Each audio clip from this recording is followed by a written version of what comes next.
korupsyon. Apo. Yung sinasabi ko kanina, although pwede nating sabihin yung prinsipyo na pwede mo tanggapin yung pera pagkatapos iboto mo yung gusto mo. However, alam Mm, na rin yan ng mga korap na politiko. So ang ginagawa nila ngayon, pag ikaw mm. ay babayaran, may mga leader na naka-assign sa'yo. May picture ka, Oo.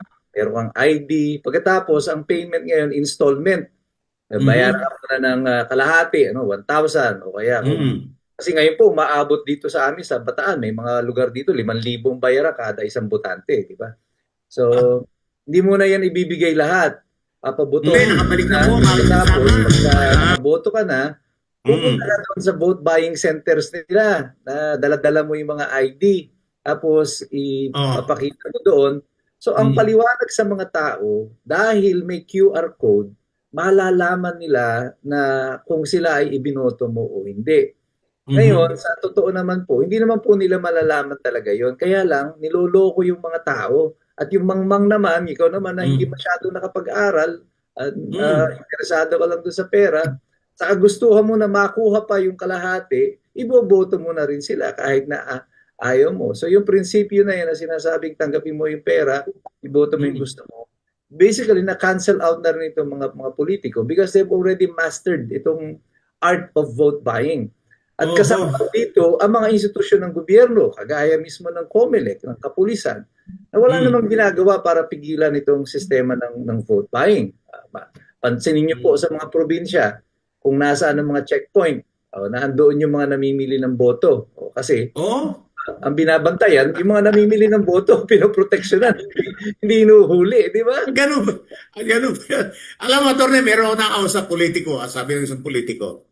Sabi niya sa akin, Pastor, Ben, sabi niya, minsan, alam mo, iniisip ko, yung maprinsipyong politiko, kaysa isang politikong nambibili, mukhang mas madaling manalo yung nambibili. Kasi, kampanya ka ng kampanya, pagdating ng mga 5 araw hanggang 3 araw bago magbutuhan, doon mo ibagsak. Sabi niya na gano'n. Doon mo ibagsak ang lahat ng gagastusin mo. Tiyak, Tama. panalo ka doon. Sabi niya na gano'n sa akin.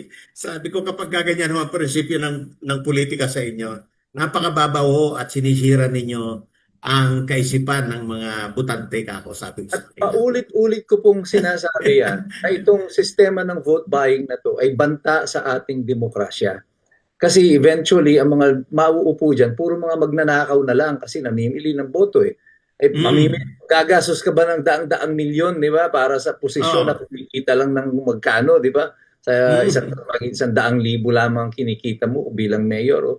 Tapos gagastos ka ng daang milyon para makuha mo yung posisyon na yan. Anong gagawin mo? Di magnanakaw ka, di ba? Ganun lang naman ang Babawiin mo, sabi babawiin mo mo. yun eh. Oo, And oo. yung pagnanakaw na yan, eventually, magiging systemic yan eh. Nagiging Mm, bahagi na yan. Ito na nga, meron tayo ngayon. Kita nyo yung mga magnanakaw, di ba? Parang mm. proud na proud pa sila, nagnanakaw sila. Tapos magsisinungaling sa atin na, eh ba, pakulong natin si Sara, di ba? Ba, Oo, nagbabaka oo. dahil si Sara ay ang may kasalanan, nagagalit ang Diyos kay Sara Duterte, di ba? So, Hindi. kapal na ng mukha mo sabihin. Parang nabasa ko yan. Parang nabasa ko Oo at nga, narinig nabasa ko. ba yan? Nadinig ko pa nga eh, napanood ko pa nga eh, Napanood mo kinikilig pa. ko eh. Oo. Oo. Oo.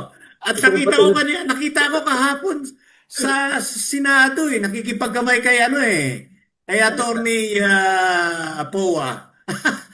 Yan, di ba? So sobrang, I mean, parang kinalyo na yung puso ng mga tao na ito na wala nang silang pakialam kung kasinungalingan ang sinasabi nila or alam naman nila na sila yung mga nagsisipagnakaw tapos Oo. kung Oo. pagtuturo nila, Mm. binabaha yung mga taong bayan, di ba? Alam nilang sila ang sinisisi ng taong bayan, pero wala Oo. silang pakialam, di ba? Oo. Kakapal pa ng Okay.